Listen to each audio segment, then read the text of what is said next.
You're listening to the Anilujah podcast, where faith and animation collide. Each episode will discuss the various topics in animated movies and TV shows, while also sharing our thoughts and opinions as they relate to faith and spirituality. Get ready to raise a hallelujah. It's time for Anilujah. And you're locked into another episode of the Anilujah podcast. My name is Josh, and with my lovely wife, Rebecca, after attending church service, making breakfast bars, granola bakes, and all the things that she does, my lovely wife. Hello, everybody. What an introduction. Well- I never know what you're going to say, Josh. Well, it's a surprise every time. Sometimes it'll be about us, sometimes solely you, sometimes just me. So try to keep it interesting. Well, when I got home from church today, found out I was eating lunch and I heard a rustling over in the living room and went over to see what it was. And Molly, one of our dogs, had gotten into their powdered probiotics. And yeah, it was everywhere, all over the floor. It was brown because it has bone broth in it. And oh my goodness. The whole entire container. Now, needless to say, Yeah. this is supposed to be, what, a month's supply I for think both of them? so. Yeah. And everything is just completely gone.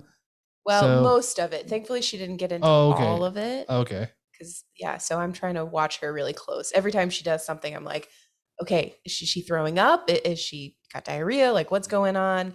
And so far, we're okay. It's been a couple of hours, so that's good. Yeah, I hope everything is fine with her. Yeah, we'll keep an eye on her.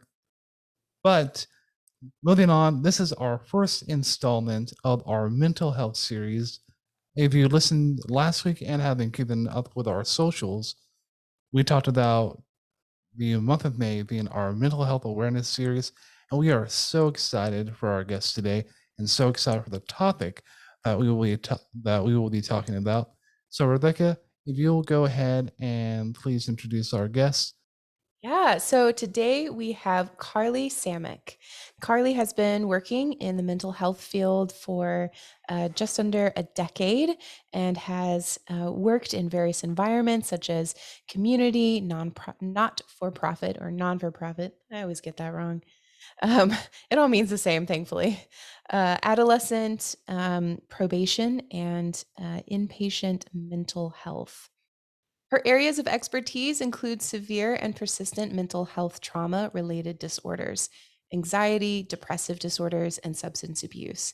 The technical skills and mediums of therapy that she's proficient in include art therapy, positive psychology, family therapy, psychotherapy group leading, mindfulness, CBT, and DBT. She considers herself an integrative therapist in a way that she attempts to use whatever therapeutic modality her clients will best benefit from. Though in her current position, she focuses primarily on OCD and other intrusive anxiety disorders or thought processing disorders, in which she often employs ERP. And yeah, we have another paragraph. Do we want to read that one too? Great. She believes that children and families in acute need of mental health treatment are served best when a team of providers work in a collaborative manner. While managing her role on a treatment team, she always attempts to look for the chances to work independently and grows her skills and outreach in the community. So, Carly, it is wonderful to have you on the show today. Thank you. It's wonderful to be here. Thank you for such a warm introduction. Yeah, absolutely. I know. I'm really excited. One of the things that caught my eye, well, all of this really makes me excited to talk to you, but particularly the art therapy piece.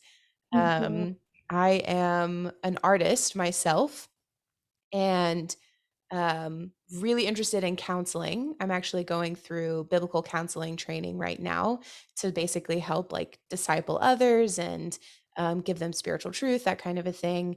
But I kind of want to like marry those two together and do art therapy. And I'm so lucky to have some family friends that are art therapists, and they've been kind of talking through what is art therapy and how to use it. And so, but it's just awesome to meet someone else like that. Oh, that's so kind of you. And I'm so excited for you because I think that you're likely already doing so much of what you'll learn through kind of like counseling stratospheres. But to marry those two skills, it's going to be a really beautiful, beautiful opportunity. Yeah, I'm excited too. So yeah, I can't wait to see what kind of conversation we're going to have. I'm sure it's going to be fabulous today. I agree. I've been very excited about talking with you for a good bit now. Yeah, and we were joking, Rebecca and I, earlier this week, and it's like, yeah, it's gonna be two counselors. Josh is just gonna check out, and, and no, I'll interject as I can.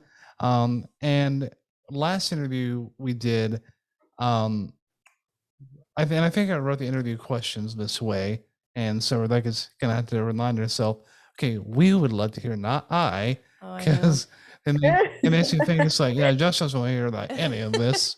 I want to know that he Well, doesn't. when I do this, so for work, I work in HR right now and I do recruiting. Part of my job is doing recruiting. And so I'll say, when I ask the people questions, I'm like, oh, well, I would love to hear more about whatever.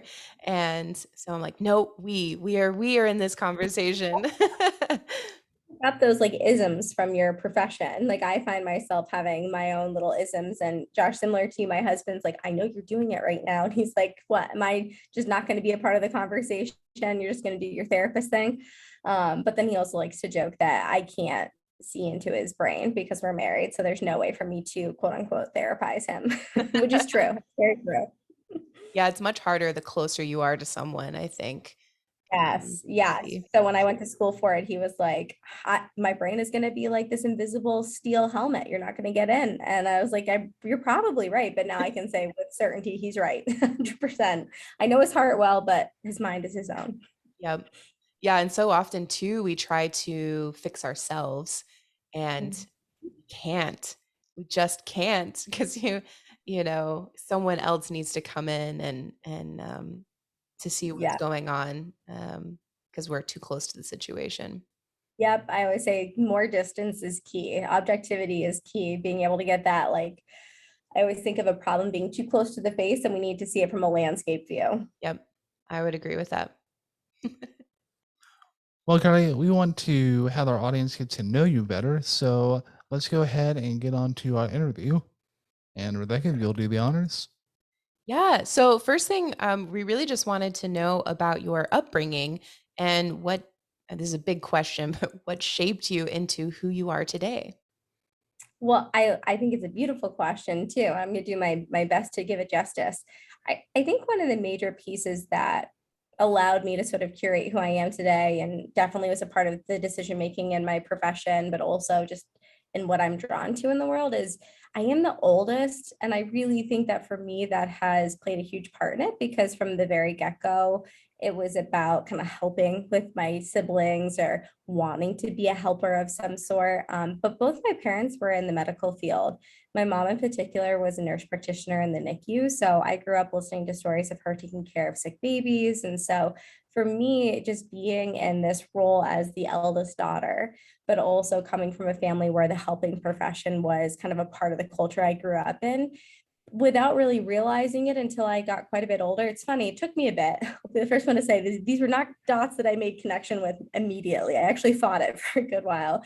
It makes so much sense why I am where I am. And I went my own route with it. I didn't follow my parents or some of my other family members' choices. But I do think that, again, being the oldest of three and from a big family, I was always drawn towards helping others. And then creativity. I grew up in a household where music was really important, art was really important, and it was also really empowered. And I think those two things married together, again, are a reason why I ended up doing what I do. But again, why I'm passionate about what I do in general. That is really cool. It's so funny because it sounds like we have very similar backgrounds. I'm the oldest of three, and yeah, and creativity was all in the house. And Mhm. yeah, I was like, oh my gosh, you're telling me my story too. Yep. There's How something about interesting. being the oldest daughter. I mean, don't get me wrong. I think it's true for anyone in the helping profession of any sort, wherever you are in the context of your family. But I can say that from my anecdotal experience, it played a big role. Yeah, yeah, definitely. There's something about being the oldest where it's this, I don't know if it's like a biological thing, but there's definitely this unconscious Yep. need to take care of. I know I've Yeah. found that to be true as the oldest. Um, Mm-hmm. yeah.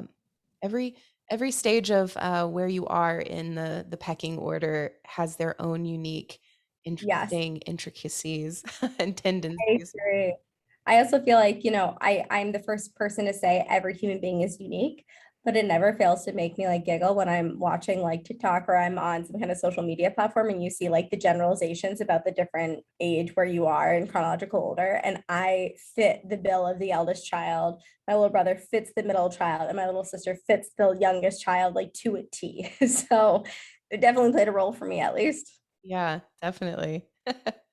So kind of looking at your career now, you've been a licensed therapist for over 7 years. And what made you want to really getting into doing therapy as a profession? You know, we talked a little bit about your upbringing and being in that helping environment. But yeah, expand on that a little for us. It's kind of funny because I fought it for a really long time. I was told, from a pretty young age, like late teens, early 20s, like, oh, you would be such a good therapist. You should think about counseling. And I was like, absolutely not. Never, nah, not gonna do it. I had this picture in my mind that a therapist is someone who's really well put together and understood the world to like every little nook and cranny and would advise people on their lives, tell them what to do essentially. And I'm like, I'm not capable of that. I'm a mess, like every other person I know. So I actually went to school as an English major to start off with. I was an avid reader growing up, still love to read. I love storytelling, story making, all of that. But I was really bored. I just didn't find myself as like interested and engaged. And so long and short, through my college life, and then at this point too, I will say I think a pivotal moment that I wasn't aware of then, but definitely was part of my decision making going forward, was my family faced a lot of mental health struggles at that point. My mom, having worked in a really tough clinical setting for a long time, really struggled. And so that eldest daughter who needed to pick up and take care of things was starting to kick in. I went and saw a therapist and realized, oh, that's not what this thing is about. You don't have to know everything. She's not even telling me what to do. It just feels safe here. I feel like I have space to kind of be myself and to sort of sit with what's going on. And then, second to that, I started taking psychology courses. I think I had to. It's like one of those required. And it was the only course I ever took that I didn't mind sitting in the library for 3 hours for. I was like, okay, something's here. I'm interested. I still fought it for a good bit. I was like, I refuse to be a talk therapist. Again, I still think that this is a person who must know everything under the sun, but I love art. How could I marry the two? And that's when I started researching art therapy and found my way in that direction. The story from there basically evolves. I got myself into the world of counseling. I became more invested in Boston, which is where I went to school at Lesley University, which is like the birthplace of expressive therapy. They do everything from play to drama therapy to art therapy, some music therapy options. And that's when I found myself in clinical spaces I never expected to, like inpatient hospitalizations, never expected to go there.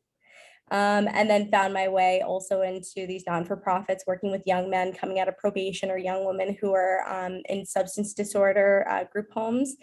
And I've just sort of been finding spaces that I was drawn to ever since in the mental health field. Interesting. And how did you find the clinical field? Were you drawn to that, or you're like, maybe not clinical, maybe in a different setting? I pictured myself not in clinical. I as we might start to notice, I never pictured what I actually ended up doing. I always thought it was going to be this, and it ended up being that. So I started off in a setting. The school I went to, Lesley, again, has this really impressive format for their undergraduate counseling degree, where you actually do have to go do internships, which is pretty unique. You don't usually get to do that in undergrad courses. So the first one I did was actually an art non-for-profit for young men and women. And I loved that. But I was also recognizing through this work that I was super interested in trauma work and in depression and in anxiety and family systems. And so it came time for my like senior level internship. And I had done enough work at that point that they told me I had kind of like some really cool but intense centers I could go work at. So some of them were like Mass General or Boston Children's, but I found this one psychiatric hospital. I was like, I got to go check this out. This is all children and adolescents here. What does that look like to have these young people, these young humans in a hospital space for mental health? And so I applied and interviewed and found myself there, and kind of didn't look back for probably about 5 or 6 years, almost six-ish, 7-ish years that I was in inpatient or intensive outpatient care. Wow, that's a long time. And what a unique opportunity, I think, to be with adolescents, particularly those, because you have a chance to help to steer them in the right direction. You can do that for anyone, obviously, but what a beautiful experience for younger. Mhm. Oh, you named it. That was what drew me to it and kept me there. I felt like I was planting seeds with these humans, but also they were changing me. Working with adolescents or young kids, even as an adult person, it changes your lens. The world gets bigger again, because us adults, we tend to get kind of we get some blinders on and we get really hyper focused on things. And to some degree, we need to. But I think it's I'm totally blanking on who I'm quoting in the next moment, which is not great. I want to say it's, speaking of my old English major self, I want to say it's Thoreau that said that you have to see, maybe Emerson, you have to see the world through a child's eyes to see the magic in it. And even these kids who were in some of the worst mental health crises of their life, at 15, 16, 12, I've worked with even younger, are hospitalized away from their family, dealing with really serious mental health conditions. They were still seeing magic. And so I just wanted to add to that. And art therapy was a big part of that too. Yeah, particularly to be able to enter into that space as an art therapist. Yeah, that's really, really cool to be able to do that. Mhm. Oh yeah, no, it was some of my most favorite work I've ever done, without a doubt. Nice. And where are you now in your work? So you said you did that for 6 or 7 years or something. And how did you transition out of that? Yeah, absolutely. So I was in Boston for several years and then ended up I live in upstate New York. If you're familiar with like Albany, where the capital is, I'm about an hour north of that. And found myself going back to school. I looked to see what I could do with my undergraduate career, and it was just very clear and evident that to really be a therapist and to do the kind of more intense clinical work I wanted to do one-on-one with people, I really needed to get that master's degree. So I went to UAlbany for that. And through UAlbany, I was able to secure an internship at one of the largest inpatient children and adolescents programs. So the previous program I worked with, the youngest we worked with was 12. This program was 4 to 18. So it was a much larger and broader age grouping. So I interned there for a year, and I was very lucky that they picked me right up, and I worked there through the majority of the pandemic. It was, again, some of the most profound work I got to do. I also started dabbling in what's called intensive outpatient settings. So it's not a once a week thing. It's more like several days a week, almost like it's a bit of your job. Your mental health is your job. So I got very proficient in group running through that and programming and things like that. Due to the end of 2020 into 2021, everyone had probably one of the longest years of their life at that point. And for me, that was the case too. My family sustained a lot of loss. I just realized that I wanted something more clinically. I needed to branch out. And so I was looking through professions that I felt like met where I was at clinically and that would grow me. And that's how I ended up at NoCD. So at NoCD, we treat obsessive compulsive disorders and other compulsive disorders. So I'm specifically trained in ERP, which you referenced earlier, which is the golden standard in exposure, or it's called exposure response, and it's the golden standard for OCD. Interesting. So tell us a little bit more about that. Would you call it EMP? ERP, very ERP. close. Yeah. So EMP is very exposure different. Yeah, EMT is what we don't want to have happen. Right, exactly. Awesome. So it's a style of therapy, and it's considered under the behavioral. So there's all these different therapy modalities, but there's a big behavioral umbrella, and these are kind of considered the more peer reviewed, uh, empirically valued therapies to some degree, although I think all modalities are very valued. This is all to say that exposure is a little bit more unique because other behavioral therapies focus a lot on better understanding your thoughts and actions and feelings and how they all interconnect. It can be a lot of self-processing and self-reflection. ERP goes a different route. It goes action first, reflection after, because compulsive disorders have this cycle in which a person has an overreaction to threat. their brain overly reacts to threats, views thoughts particularly as threats. And with that, they start doing compulsions. That's where the compulsive stuff comes from. And this is not what people see on TV necessarily. OCD is a very misunderstood and often, unfortunately, stereotyped disorder. It's not just cleaning, it's not orderly. These are individuals who have really intense taboo thoughts they don't want to have. They're intrusive. And so to manage the fear and the discomfort around that, they do compulsions. And so exposure works to help them not do compulsions and actually lean into the discomfort by way of exposures, these very creative, this is where my art therapy comes in really nicely, lots of creative work there. And through that, they build a tolerance for how scary those thoughts feel so that they can change the way that they behave, but also the way they view them. Lives a much more free life with that. That's awesome. That sounds somewhat similar. So, in my biblical counseling training that we're doing, or I am doing, there's a tool that we use. Yeah, it's only we in the sense that I'm supporting. True. Yeah. We see you, Josh. We know you're here. Hey, surprise. But yeah, you're going to talk about the plumb line, right? Yeah. So there's this tool called God's Plumb Line that we See, use. I listen. You do good job. Good job. So it's basically where you're trying to retrain your brain from the negative thoughts. And so you have like a piece of paper that's landscape, and there's a line in the center, and underneath that, that's where you have the lies and the deception and the stinking thinking, if you will. Yeah. Yeah.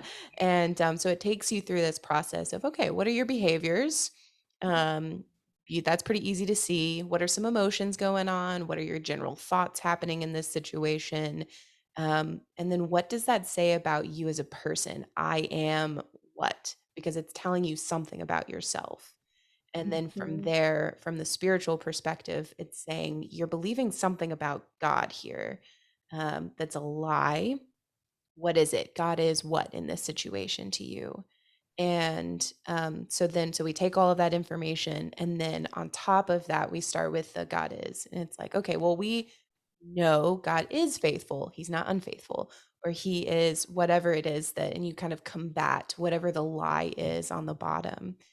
So it helps to retrain your brain, kind of like this exposure therapy, a little different. Yeah, absolutely. But similar in the way that it's all about that retraining of this like habitual thinking that's not helpful. Right, exactly. It's not. And yeah, if you can retrain your brain to think in a different way and to have more positive thoughts or a positive response, then the better off you'll be. Yeah, no, absolutely. It sounds, yeah, it's super similar in the way that we are essentially what I tell people all the time is we're making new pathways. Yeah. You've been going down this pathway for a good while and it's not leading you anywhere well. And it's only actually got like treacherous things on the pathway. So it's going to feel uncomfortable for a good bit. I refer to, you're going to be bushwhacking through the woods for a good while before the trail makes sense. But you're going to create this new pathway for your brain. Yeah, absolutely. I was actually just telling someone the other day, I'm pretty sure like like science tells us that in your brain, you create these pathways. Yes. And yeah, so and then to do something new, you're going off that pathway and creating a new neural pathway.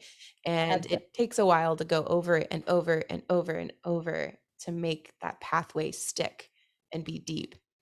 Oh, you could, yeah, you got it right on the nail. This is what I bring up constantly with specifically individuals that are new to therapy, but new clients of my own as well. And I'm a nature walker, like to the T. I love hiking too. And so anyone who's ever been on a trail that's not readily used knows that it's kind of twisty and turny and you're always looking for the marker. It's very disconcerting at first to make these new neural pathways. But what's really cool is that our brain is so adaptable. Even as we get older, not everyone always thinks that that's the case, but we are quite adaptable. So the more you can use these new skills, the easier it gets. Yep. It takes time, but it does. Yeah, it does. And it takes time. Yeah, when I'm telling people like it's not going to happen tomorrow or even a month from now necessarily. It just takes time. This is a long journey ahead. Yeah, big misconception, I would say, not necessarily about therapy in general, but I think that people are always looking for what's going to be the quick fix. And so I'm not always their favorite person. I'm like, a little longer than that, a little longer, but worthwhile, very worthwhile. Yeah, I think that's a societal thing too, you know. It's we all want that instant gratification. Yeah, there's a comedian by the name of Taylor Tomlinson, and she has a Netflix special out called Quarter Life Crisis. And she talks about therapy, mental health, and in a way that's really engaging and really hilarious. She says at one point that she went to her therapist, and her therapist came back with, "Well, you know, this is what's going on. This is like the core issue." And Taylor, the comedian, says, "Oh, so I'm fixing it." It's like, no, no, no, no, no. You need to come back. It's like, well, honey, this is just from your credit card. It's like, well, So true, though. it's like well, how long is that? I don't know. You just ring the payment and look at doing it. Yep. Mhm. Yeah. Yep. No, that's so the truth. Yeah, I think she also said in there, oh, one of the things she said was, you know, people think that have all these misconceptions about therapy, and they think that when you go, it's the therapist saying you suck. But in reality, it's you sitting in the chair telling them that I suck. Yes. I'm like, well, To watch this. This sounds like a fabulous special. It is, yes. Yes. It's a constant battle, me going, I refuse to let you talk crap about my client right now, aka themselves. And I think that, somewhere in my misconception that I'm gonna walk in and this person's gonna tell me everything I'm doing wrong, or is gonna somehow know exactly what I'm supposed to do. It's not that. It's a safe place. It's a safe place to explore and to be yourself and get to know what that actually means.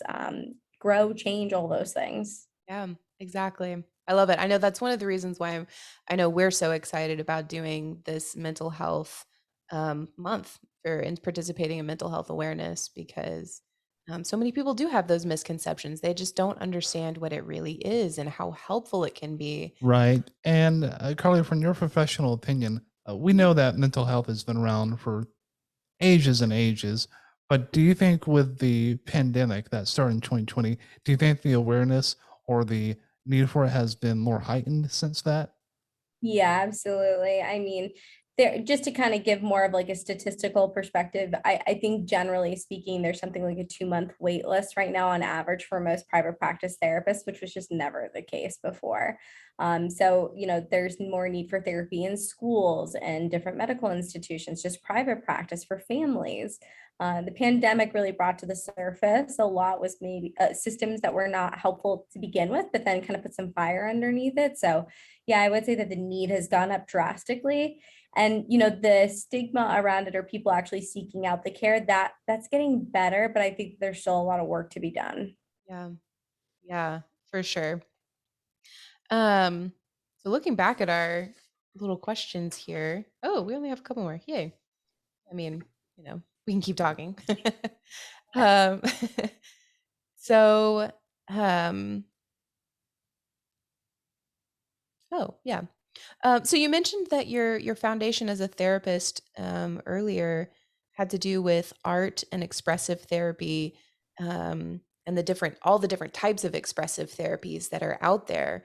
I'd love for you to, we would love to We're a have you, team. We're a team. We both want to know. yes, have you elaborate a little more on the different types of therapies that are out there. Oh, absolutely. Yeah, so I was very drawn to art therapy from the get-go because I found so much solace in doing art. I never considered myself an artist, and I think that that's something that society also is not always taught, exposed to enough. So, for instance, I grew up going to public schools and in art programs, it was kind of like you're either really good and they push you in the direction of these AP art courses, or you're like kind of the average, like I was, and they're like, oh, if you wanted to keep going with this, that's fine. But there was like no empowerment. There wasn't also like reach of, and look at all the places it could go for you too. So it was something I did kind of as a hobby. And then I just happened to kind of get kind of decent at it too. So there was this two-way street at one point in my life where I remember my parents and I was kind of in the midst of deciding, am I going to go the therapy, mental health counseling route, or am I going to do something that's more like graphic design? And I decided I can't let art be my job solely, or I'll hate it. I will resent it because it has so been my therapy and I need to follow that. And so that's essentially what I did. What happened that sort of changed the route of my journey, I guess you could say, is that once I got out to school at Lesley, I got to immerse myself in so many amazing art courses and expressive therapy courses. And they were the foundation to which I grew myself as a therapist, but I also got exposed to all the other forms of therapy and all the other ways that one can be a therapist. And so I often think of it as I got a really great foundational degree in counseling, both in my undergraduate and my graduate career. And I've just garnered these toolkits that I keep kind of taking everywhere. Expressive therapy, art therapy was my first toolkit. I would say from there, I've really also garnered a lot of like more holistic, somatic mindfulness type toolkits. Aside from my therapy work, I also do some restorative yoga teaching. I'm a Reiki 1 or level 1 master. So I have a very sort of rooted sense in mindfulness. And then I found myself in these more empirically studied and trained therapies like ERP, CBT, positive psych. And so these are all the little toolkits that I take. At the end of the day, though, when I'm in session with someone, I'm meeting them where they're at. If they are of interest when it comes to art therapy, we go that direction. If they are someone who really likes structure and like knowing exactly what they're doing, we might go a little of this. Or in a given session, we'll do a little bit of everything. But yeah, so expressive therapy definitely for me was both a love and a passion, and it taught me how someone can be healed through art. And that just, I mean, I have everything to thank for that because that's what got me on the journey to becoming a therapist itself. Yeah, it's interesting too. You're using art therapy and expressive therapy interchangeably. Mhm. Is that the same, or is there a little bit of a difference? Great question. So it really depends state to state. So for instance, when I was an undergraduate out in Massachusetts and Boston, the state of Massachusetts was starting to look at changing the language around the licensing from art therapist to expressive therapist, and they were going to change some of the education. So I would say that I probably generally speaking, most people would refer to themselves as the specific modality that they were taught in. So art therapy, play therapy, music therapy. But if you're someone who had to take kind of like a smattering of those things, you could say that you were trained kind of specialized in expressive therapy. Many art therapists probably refer to themselves as expressive art therapists because that is their licensing name as well too. Very interesting.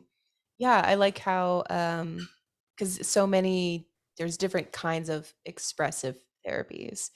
Um, yeah, it was really cool. I got to go to a um, Convention, thank workshop, thank you, conference, Josh. seminar. I was like, what's that word? Yeah, so got to go to a workshop that specialized or really looked at art therapy and music therapy in Alzheimer's patients or patients with Mhm. Alzheimer's. And it was really, really interesting. I think most of the room of people that were there were art therapists, so there weren't many questions after we went over art therapy. But when we got to music therapy, the whole room had so many questions. So it was really interesting to get to hear more about some of the different therapies that are out there and how impactful it can be. And that, particularly for music, it's not just play a song and see how you feel or whatever. It's way more detailed than that. So much more. And, to your point again, and misconceptions about therapy, the picture that most people have in their head is laying on a couch and some therapist taking notes and like feeling very analyzed. And I would say the majority of therapists don't do things like that anymore. We've evolved and there's Zoom. So that's just not kind of the lay of the land. But I think that one of the things that for me is really important in terms of the advocacy I do related to mental health is helping people to learn that there are so many kinds of therapy, that some are actually better for some conditions than others, and that there's options. It's not a one size fits all. You really can kind of look around and see who and what kind of therapy is going to be a best fit for you. Yeah, absolutely. Um, So looking more at your specialty that you've ended up going into OCD, and Mhm. we would love to hear a little bit more about why you chose that specialty. Why did you go into that particular field? So it started with me being really curious about NoCD, the program that I work for, and how spot on I felt they were with defining OCD. I just felt like in my time in hospitals, I was seeing so many people come through with these ruminative, perseverative, obsessive, compulsive type experiences. And it wasn't general anxiety, it wasn't depression, it wasn't trauma. They could recognize the illogical nature of their thoughts and how they were responding to them, but it was like they were stuck on this hamster wheel. They couldn't get off of it. And it was debilitating for many of them. But often it was about things like self harm or these intrusive sort of taboo thoughts, or it was something related to weird or what would be maybe considered weird or like kind of out there behaviors. And so doctors, therapists alike who really weren't well knowledgeable in what OCD is would call it, oh, this is general anxiety, and maybe they're on the spectrum or something like that. They just started putting them in boxes. And so as I started looking for more work that was outside of the hospitalization space, NoCD had the definition that I had been seeing and treating for so long. And so I got curious in that respect. As I learned more about ERP, the exposure response therapy, I was hooked because, in essence, what my clients do every single day, what anyone living with OCD who's using ERP is doing every day, is leaning into uncertainty and learning how to live in a much more cohesive and kind manner with fear. And I found that to be such a brave thing to be with someone in therapy and say, I know this is one of your worst fears. I know that this is something that is incredibly terrifying, and they're going to lean into it because that's the way that they're going to expand their tolerance. I found that to just be so profound, and it's what keeps me like super super involved in the community. Mm. Wow, that's awesome. That's really great. Mhm. Let's see. Oh, yeah. So not sure if you can talk about this or but we were curious to see or to hear some feedback that you've gotten for your clients from your clients that you've worked with on how your working with you has helped them or made their life better. Well, I love that question. I am like so blessed. I am so blessed and so grateful and so honored to have like the best clients in the whole wide world. Like I don't say that like generally speaking. I like it's specific, it's meant, it's emboldened. These are just incredible people. And they often will say to me, oh my gosh, Carly, thank you so much. And I'm not saying this just to kind of be humble. So you did it. I just handed you some things. I listened and we created some stuff together, and then I handed you this stuff. In all actuality, let's say I see a person 1 hour a week, I'm 1 hour of 168 hours a week of their life. They could take what I give them and do nothing with it. Nothing's going to change. So really often the feedback I get starts with, I'm so happy and grateful, and I feel like I have more freedom in my life. And I would say, kind of generally speaking, that's the biggest feedback I get. I have my life back, and it's better than it was pre therapy, but also even sometimes pre-OCD becoming bad. But then what ends up being the more long-term discussion is that they did it, that I just got to join for the ride, which is like the coolest thing ever. But yeah, generally speaking, they feel more free, and then they start to recognize that I'm only an hour of their week, which means that they did the thing.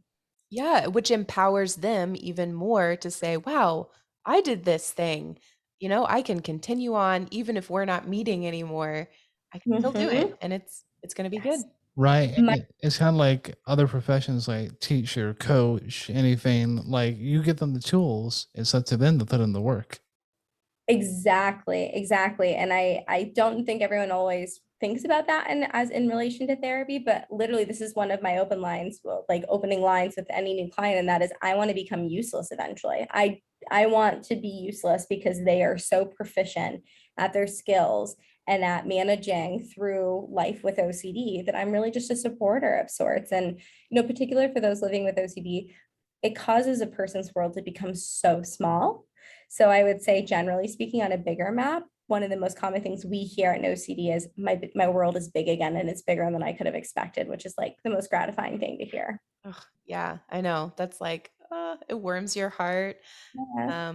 to know that, yeah, the work that you're doing is helping someone truly like life impacting. Um, that's really, really cool.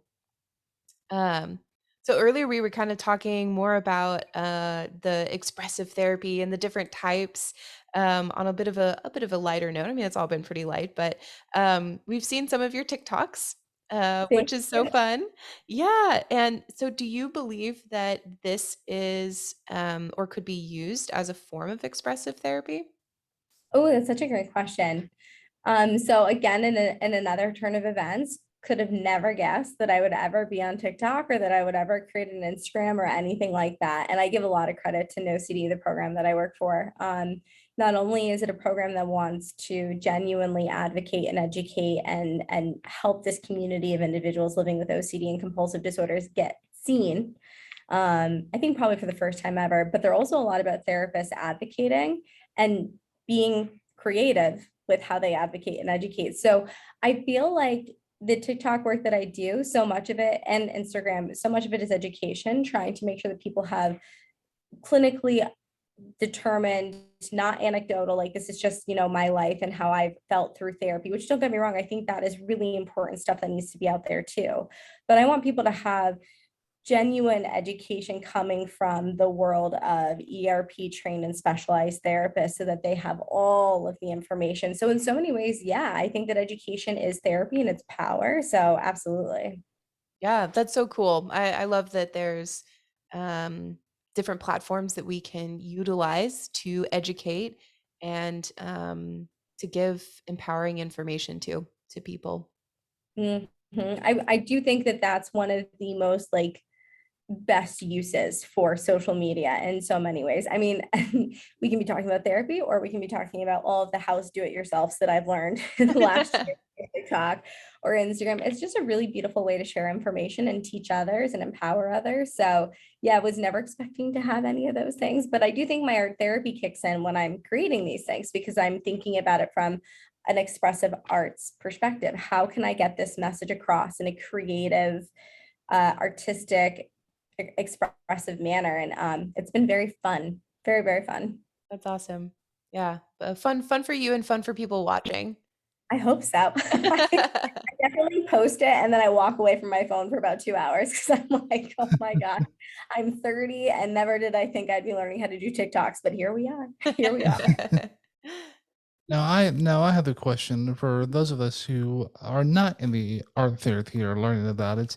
Is art therapy strictly just painting, or does it encompass all of the other art avenues, music and um, video production, all that stuff?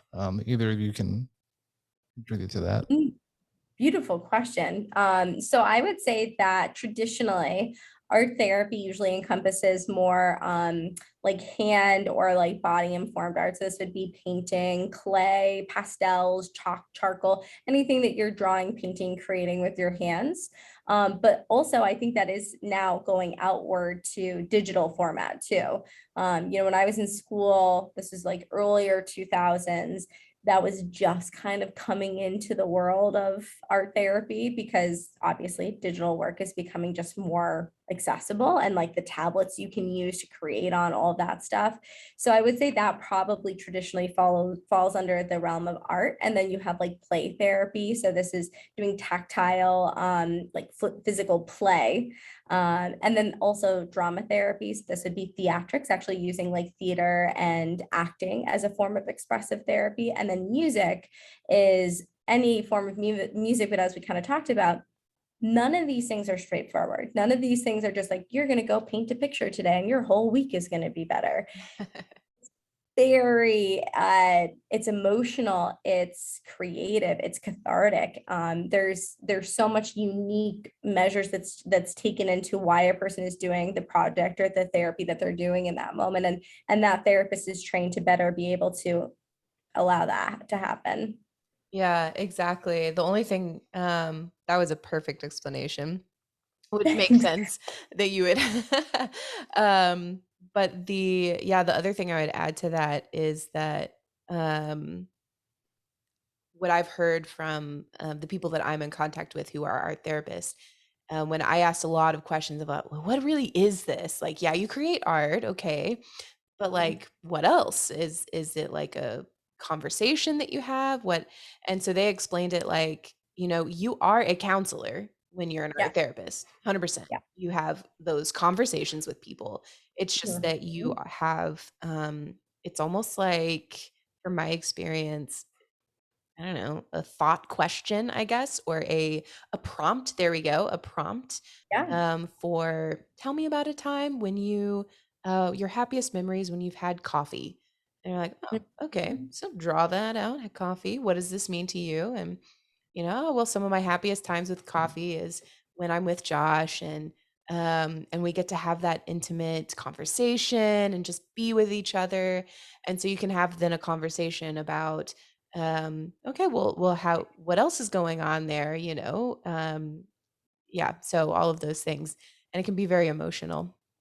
Oh, I'm so happy you brought that up. Yeah. So any person who is under the realm of, and also like another form of therapy I haven't even brought up is like equestrian therapy. So you're actually working with horses and people and doing therapy in that matter. I can't speak a lot to that because I only know a little bit. I'd love to learn more because it just to me seems like another amazing modality, but it's rather than just having talk as the form of connection, you have these other avenues you can take. And so, whether that be art or music or play, it's allowing that person to meet themselves where they're at with more than just vocabulary. And, for some people, that's really necessary. Talk therapy is just not the best way for them to process and reflect. Maybe they need to start with something that's more expressive to gain that awareness, to gain that insight, to gain that vocabulary, and then speak it out. Yep, I love it. And Carly, you brought up art therapy branching out into digital markets. We talked about this not on the podcast, but you and I separately, aside from any past recordings. But there is this thing, I guess, by Google called the tilt brush, and it uses like VR, and you can create all these things like with the handles and everything. I just Mhm. wanted to touch on this briefly because VR is making its way or has made its way into therapy and clinician um, um, settings, Mhm. and I know a lot of the issues with like dementia patients, and I'm just not sure how widely that's being used. Or Carly, if you have anything that you can speak to that on. I'm so excited to see where VR is going to take kind of the therapy space in general. So I can speak to a little bit of what I know, both in my space as an OCD specialist or compulsive disorder specialist, and also PTSD. Those are two spaces I'm super aware of how VR is kind of starting to be integrated. So with exposures, this is a curated activity exercise that a person I'm working with is doing to again lean into the discomfort. So just to give kind of a simple example, harm OCD is super, super common. And this is the fear that I am either going to harm someone else or they're going to harm me or something bad is going to happen. And so let's say a person I'm working with is really triggered by being around knives because they're so concerned. They're having these intrusive thoughts that, oh gosh, what if I hurt myself with this knife? VR is an excellent avenue to be able to have a person feel so realistic to being in person, what we would often refer to as an in vivo exposure, in real life exposure, without it actually being in real life. So for phobias like heights, I can't always get on a really tall building with my clients. So this is going to be an excellent avenue. It's definitely becoming more used and more researched. For veterans, that's another space where we're seeing VR becoming more and more used for trauma care, being able to, again, increase tolerance. So prolonged exposure is a form of trauma care. So is EMDR, things like that, and VR is definitely going to become more and more utilized. I mean, that's fantastic. Just seeing all these new technologies being used in the way that they are to be helpful and not just for entertainment purposes, I guess. Oh, absolutely. And I think even, what I do every single day, I'll be honest, again, another space where I was like, never will I ever. And then I did. When I was in grad school learning about teletherapy, whether it be by phone or computer, I was like, nope, I want to create the therapy space and I need to be in person with someone to create that therapeutic alliance. Well, past Carly was wrong. And I'm here to take accountability for that. I actually think that I probably do some of my best work as an exposure response therapist because I'm online with someone, because I can pull up images, we can look at videos, we can Right. create one another. And so technology has become ridiculously useful in the therapy world. That's wonderful. And I think a lot of people underestimated teletherapy when the Mhm. pandemic hit because, Carly, just like you said, no, we need to be in person, we need to be face to face, we need to see each other. But then 2020 hit and that just changed everything from, doctors' offices, therapy sessions, workspaces. It just changed the whole game. 1,000%. And, many of us, myself included, went in completely uncertain of what this was going to allow for. And even as I joined OCD, now going from full-time in person basically to full-time virtual, it was a lot of uncertainty for me. And I will say that first off, one of the major reasons I love this is accessibility.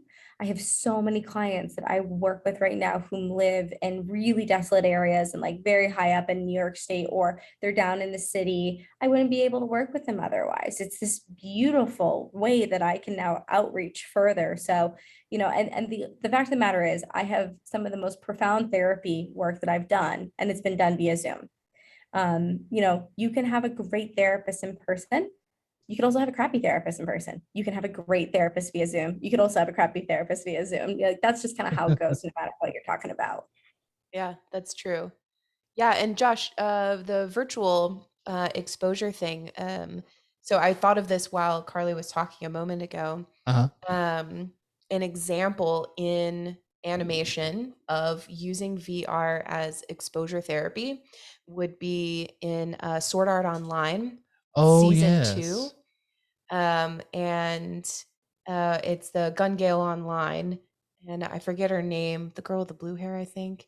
Mhm. She like accidentally shot someone with a gun, defending people around her, and she was horrified from then on to even touch a gun. And so she used this video game that was like an all immersive um, video game that she was able to shoot guns, and with that exposure therapy start to get a little bit better in real life with holding guns. That's an interesting point. I mean, gosh, I didn't even think about that coming from SAO. Yeah, I know, surprising, but yeah, it was Anime really strikes interesting. again. Yep. Well, honestly, I use so many TV shows, anime, cartoons. I mean, I use so much material from a more entertainment, quote unquote, basis for the therapy that I do, because these are expressions of what a person might be fearful of in their actual life. And so, again, it's another way to lean that closely into the discomfort and increase tolerance. And OCD is historically known as the doubting disorder. There's references as early as, I think it's the 1400s. They found literature where psychologists or doctors are referring to someone who just can't get the doubts down. They're just constantly doubting. So these exposures are a way that we can increase our understanding that doubt is always going to be a part of life. Uncertainty is always going to be a part of life, but it's our ability to continue on and not become stuck in it. Yep. Right, absolutely agree with that. Well, moving on from the interview, we are going to get into our topic today. And wait, that was all the questions, right? Yeah, that was all of okay, I'm them. just making sure. Okay. Yeah. All right. Fabulous questions, by the way. Oh, Yeah, that thank you was so much. great conversation. Yeah, thanks for all of your candidness and your responses. And You guys goodness. are literally the best people I've done this with, by the way. Like, Oh. Thank you. you come up with are wonderful. You're so organized. You're so communicative. So like the candidness is there because you guys have allowed for me to be able to like know what I'm walking into. So I'm so appreciative of it. Oh, That's awesome. Well, thank you so much. It's all this guy, honestly. I can see that you guys are there's a we here. You guys are definitely a team, and you guys lean on one another for your strengths, clearly. Oh yeah. Yeah. Carly and I were talking on our pre-call meeting, And I guess I was just I don't again every podcast and show has their own different flow, but you were telling me that you had some of these meetings where they're like, okay, you'll just show up and talk, and like about what though? I was like, Talk cool. about what? Speaking of uncertainty that you walk into, and don't get me wrong, it can be really fun in that respect. But I do think that especially when you guys want to have something that we're really kind of moving towards, it's helpful for me because I want there to be a candid conversation, a casual conversation, but I also want to make sure that we're meeting the purpose of the conversation. Right. Right. This is why I detail when we have a guest on, hey, this is structured but laid back. We don't have to stick strictly to the outline. If there is a point that you want to go off on or if you want to expound, may not make it into the episode, but we can talk about it. I love that. No, it's the perfect middle ground, which is what I strive for. Don't always achieve, but what I strive for in life in general. Exactly. Okay, I'm gonna back up and do the intro, lean into the topic. Okay. All right, so getting on to our topic today, which we're really excited about, and Carly prescribes this movie to each one of her patients that she works with. So, Carly, will you do the honors and introduce the movie that we will be discussing today? I would love to. It's Inside Out, one of my favorite movies in general, but genuinely, I tell every person I work with, regardless of their age, they have to watch this movie. And I'll play a little bit of soundbite just for those of you who may not have seen this movie, just to give you an idea of what it's about. Okay, so I'm just going to mute everyone here real quick. That's what I'm talking about. Woo! Another perfect day. Nice job, everybody. Let's get those memories down the long term.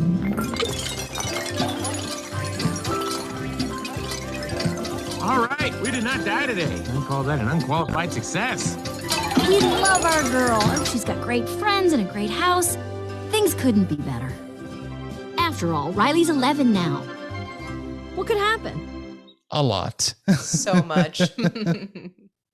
11 is a lot. There's a lot happening at that. Well, there's a lot happening at any age, but 11 is definitely one of the top ones. Absolutely. So just to give a little bit of the background, again, this is a Disney Pixar film. This came out in 2016. So the year that we met is when this came out. Oh yeah! Wow. And, Very. Yeah. And it is a great movie. It really is one of the movies that came out that really opened up the conversation, in my opinion, about mental health and about how we all have these, not that we had like tiny little characters living inside of us, but it is a way to personify all of our different emotions and what makes us us. Yes. Oh, I couldn't agree more. Sometimes I still like to think there are like little characters living inside the brain at a control panel because it's such a great picture. Disney Pixar did such a fabulous job with this, and for so many reasons, they hit on kind of more cognitive perspective, like how the brain works. They talk about the emotional pieces. They talk about sort of what we call like psychosocial, so your psychological and social well-being. I would say that the meaning for me in this is it's a look into everything is allowed, like all feelings, thoughts, like these are things that our brain was magically created to do. So we got to be able to utilize all of it to be able to get the good. And of course, there's going to be some tough with that. Yeah, absolutely. I know one of the things that is very prevalent in Christianity is that there's this idea that emotions are bad. Right. And that you can't have other than joy or happiness. Yeah. That you can't be, that nothing else is allowed. You're not allowed to be angry. That's against the Bible. You're not supposed to do that. And it's like, what? No, but God created all emotions. Wait, Jesus got angry. Right. Right. Mm-hmm. Yeah. So it's like all emotions. He went into the den of thieves and he flipped over tables. Yes, that's right. And you have to have that in passion. And I think it's not just, I don't think it's just a Christianity. I think it's a society thing. There's a lot of therapists and writers and authors and researchers out there that are basically referencing I think, and I'm speaking specific to the US, we're addicted to happiness. We think it's the end all be all. And it just isn't. There's so much more happening. Well, I And think pop culture, creates this narrative of like, look at these people, look at how much fun they're having.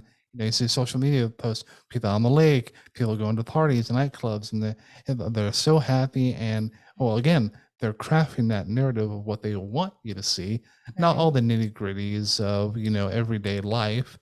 And again, going back, Rebecca, what you were saying is, I think charismaticism is, or hyper charismatic is really the camp or the sect of the Christianity of what purported like, this emotion of like always being happy, always being joy, count it all joy type of mentality, and the purpose driven life book that came out several years ago. I think that was like back when I was in like high school. Yeah. Yeah. I mean, well, I think all areas of Christianity, focusing in on that anyway, Right. has that same mentality of you need to be happy. I mean, hyper charismatics and the prosperity gospel, that definitely, I think, lends itself more to that needing to be happy, and that particularly prosperity gospel. I don't know. Do you know what prosperity gospel is, Carly? I'm not super familiar, but I'm very interested. I'm super curious right now. Yes. So Yeah. prosperity gospel is when about it's the idea of sowing and reaping. So if you sow, typically in terms of prosperity gospel, it's money. And if you sow what they call sometimes a love gift, I'm not sure that we all feel that when we've been subdued into it. I don't think we feel love when we're giving that amount of money that they're asking for.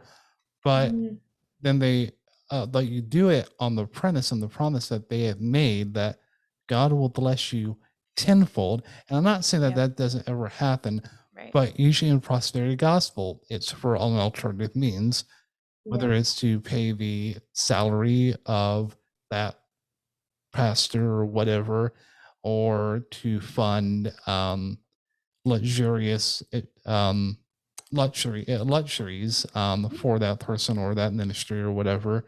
Well, it goes beyond that. It's more of God doesn't want you to be unhappy.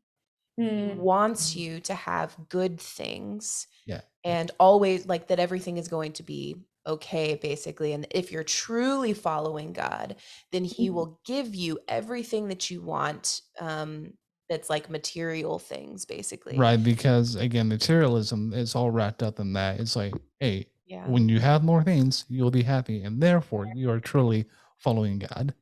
Right. You are like a more blessed individual.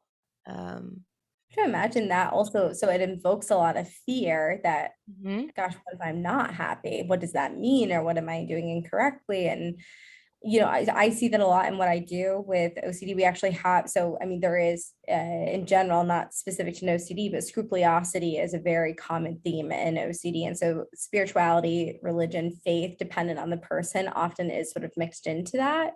And it's this let me rephrase that. It is an obsessive quality to, am I being good enough? Have I done things the right way? And for those individuals that I work with who are religious, despite, what religion they are, and the common theme across the board is, I'm not doing this correctly. And so I will be punished. Something bad is going to happen.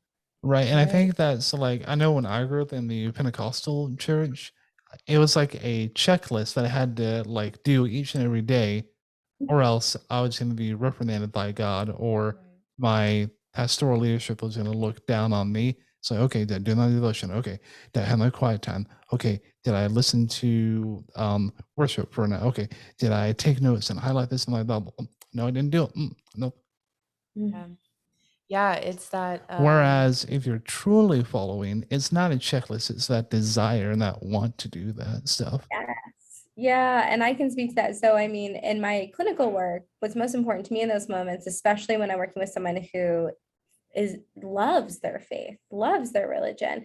This is painful for them. They don't like this obsessive, ruminative, compulsive quality to how they are thinking through this, because now the love is gone. It becomes this task, this burden, this fear. And so through the ERP work that I do, we work on being able to come back to the love, to the faith, to the higher power that it is, which for me is so important, because I think faith, spirituality, having a higher power, it's so important to people. So I so appreciate that point. Whether it be someone who doesn't have OCD and they're just finding that they feel burdened by that. Did I do it? Did I do all the things? Because I'm not happy and that's bad. Or someone who's, living with scrupulosity OCD, it's a similar burden per se. Yeah. Right. And relating this back to Riley, who is the outward character, I'll say, because most of the action is taking place in her. Mhm. When her mom comes up to her after they've moved to San Francisco, and she's waiting for her parents to come tell her goodnight, her mom comes in and says, your dad is, this move has been hard on all of us, especially your dad. But, we can keep on smiling and keep being happy. We can do that for him, right? And, being 12, or 11 or 12, what do you do at that age? I mean, you've been set this expectation. It's like, okay, I have to be happy so my parents can be happy and prosper. And if I don't, it's going to be bad for me, bad for my mom, bad for my dad. And I think we've all had that expectation put on us by our parents to be a certain way, especially at a younger age, until we kind of like morph and grow into our own person as we get older. Yeah, I don't think parents even realize what they're doing, but it's so harmful to put those expectations, because they need to have that. Kids need to have that safe space to express themselves Right. and their emotions. And yeah, you could see inside of Riley at that time in the movie.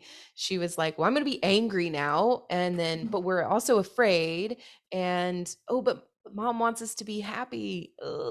What do I do? I mean, even And from the oh, get-go, when she's born, like they call her their little bundle of joy, and as she gets older, it's like, oh, you're a happy girl, always and forever.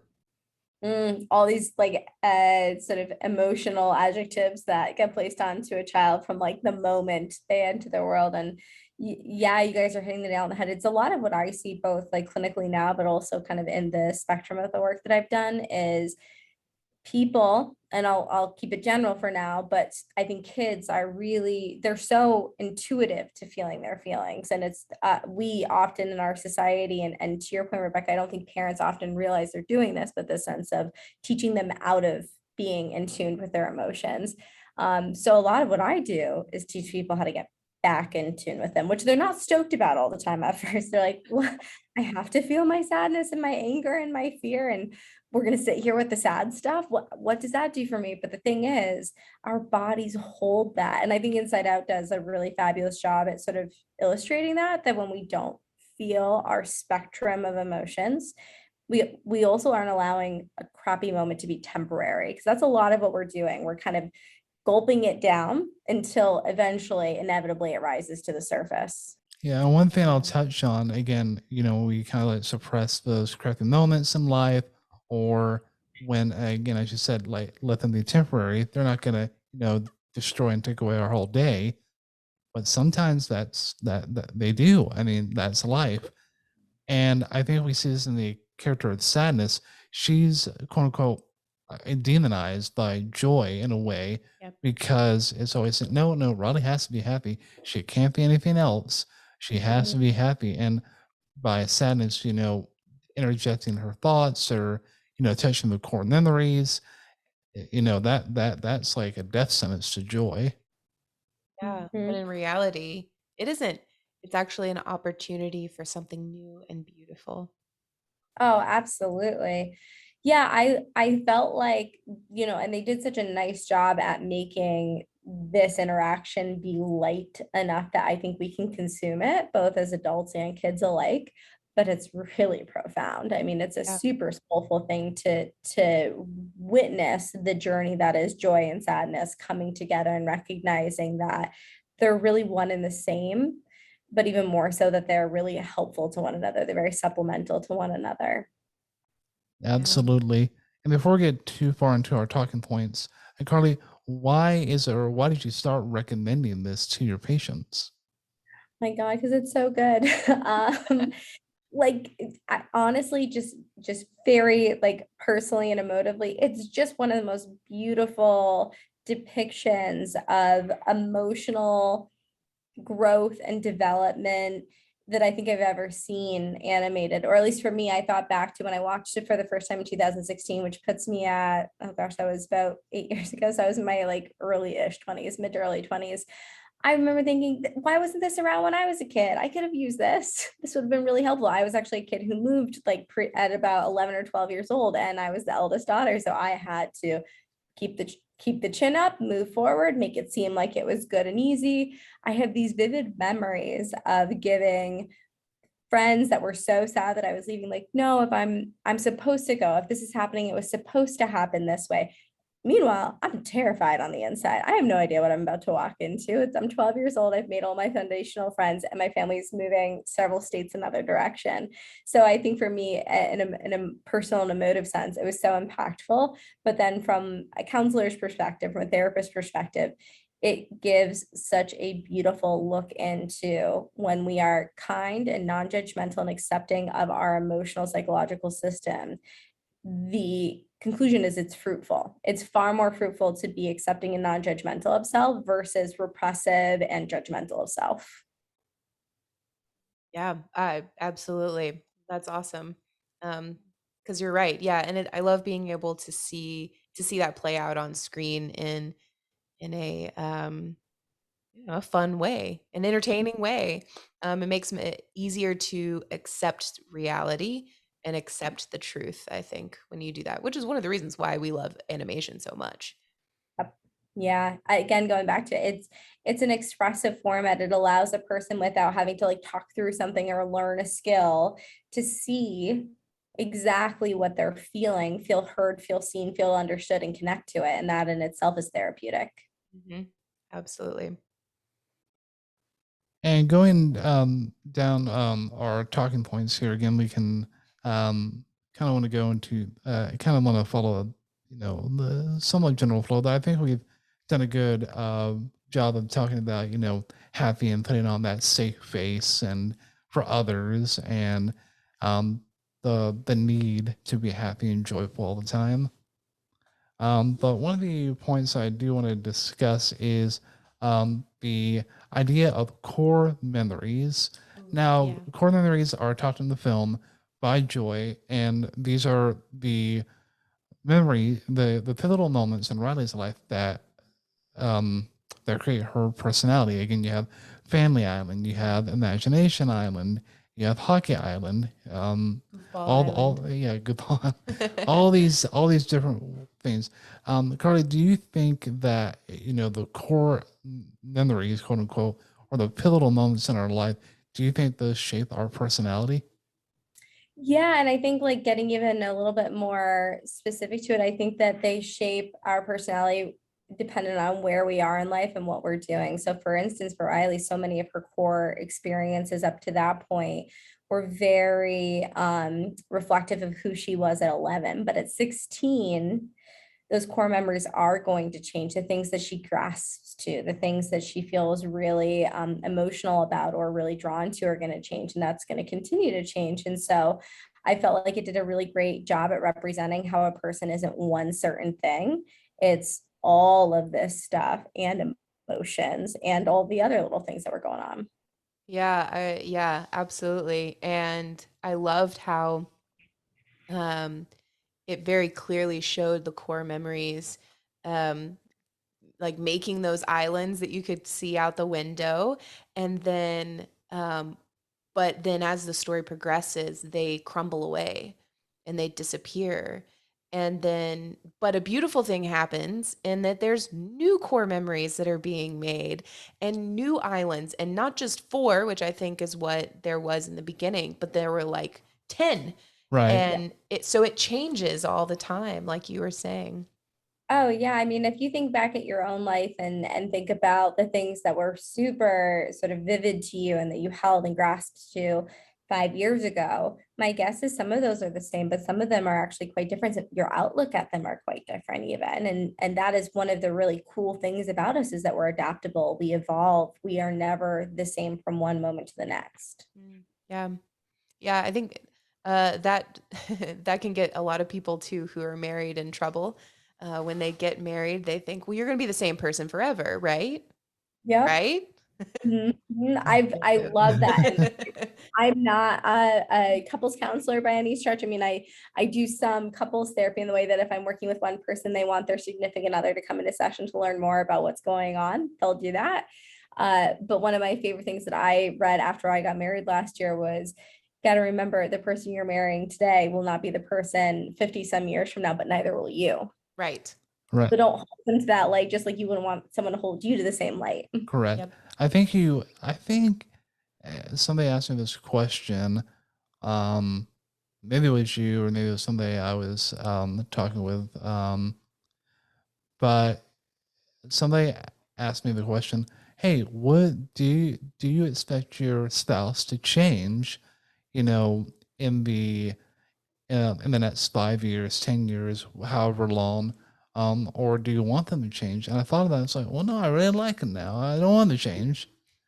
And then I thought about it. And it's like, wow, I'm a dummy, because of course, Rebecca, you're going to change.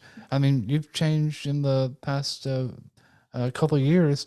Again, not in a bad way, but again, we're all growing, we're all shaping, and we're all having new found inspiration. I mean, this podcast. I mean, I was all a video guy. I knew nothing about audio, and 2021 is when we started this whole podcast game.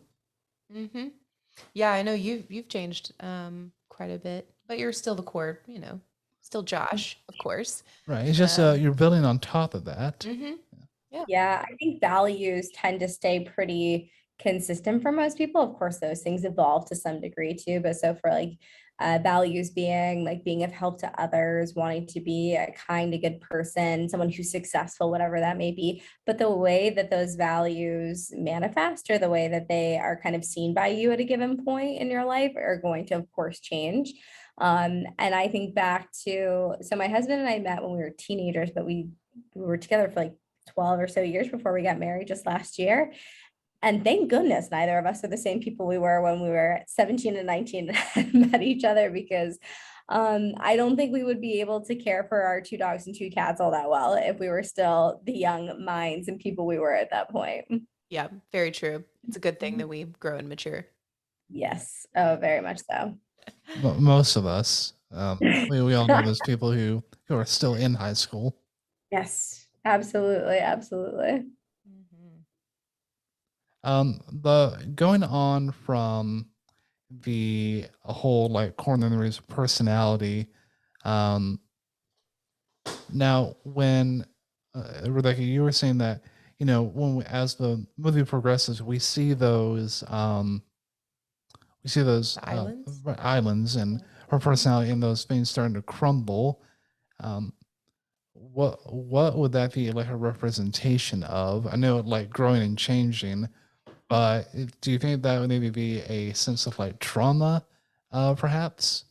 Yeah, my interpretation of it, which of course I'm sure others would say it might be a little bit different than this, but I do think that Pixar and Pixar was doing a really great job at trying to illustrate when a person is going through some kind of traumatic event, sort of an adjustment period of sorts, grief, loss, sadness, depressive type states. You become kind of disconnected from those things. That's sort of a feature of all of that. So for instance, depression, and I'm not speaking even about depression as like an actual condition. I'm just talking about depressive states, which we all have the capability to sort of fall into depending on what's going on in our life. It really is a disconnection. That's when a person's feeling apathetic, lethargic, really down low. So yeah, I think what was happening for Riley in that moment was she was all of the stuff that she had been trying to kind of keep down was rupturing. And because of that, she was feeling really disconnected from who she was. And the apathy really shows through when like all the islands have just crumbled, and like the control board just starts to like gray over, and you can just see that expression on her face. That she doesn't care. She's just at her lowest point. Oh, absolutely. Yeah, and you mentioned too, there was with moving and with other traumatic events in our lives, there's this period of grief, or the process of grief. From I'd love to hear you talk about the process of grief and the things that we really have to go through these different stages to get to the other side, and what Riley went through. Yeah, and I love how you mentioned go through, because I think often, I can say specifically for therapy, but I do think in general people are like, well, how do I get over it? And I hate that. I Yeah. hate that statement. Or how do I fix this? And there's nothing to be fixed. First off, you are a perfect, important, solidified human being who's moving through something. So yeah, to get to the other side, you have to move through. I think particular to the current moment in the world and life, the whole world is in some amount of collective grieving, because the world is just so different and there's been so much loss in so many different varieties. So grief in itself has gotten a much bigger spotlight than I think it has in the past. Bereavement has gotten a bigger spotlight. I still think it needs more, because I can't tell you how many times I'll be in session with someone, they're talking through something, and it's very clear to me they're talking about grief, they're talking about loss, they're feeling so disconnected from whom they were before, and kind of in limbo in this period of like, I don't know where to go from here. And they want the fix, or they want to get over it. And I'll look at them and say, do you feel like you're grieving? Whether it be that you're grieving a past version of yourself, or how life is changing so dramatically. And it often is like kind of a light bulb moment, like, yeah, this feels like a loss. I feel like I've lost something. The thing about loss, though, is that it's so necessary and such a natural part of life. Professionally, it's an area that really interests me, because I think that not parallel, but combined with, I think, hope and loss are actually very much on the same spectrum, and are they're necessary to be able to really learn and grow. But personally as well too, loss was something that was very much an impactful thing for me throughout my sort of more academic years. And I think it's really shaped who I am as a therapist, is being very keen to looking for that as something that might be why someone is struggling so hard to move through.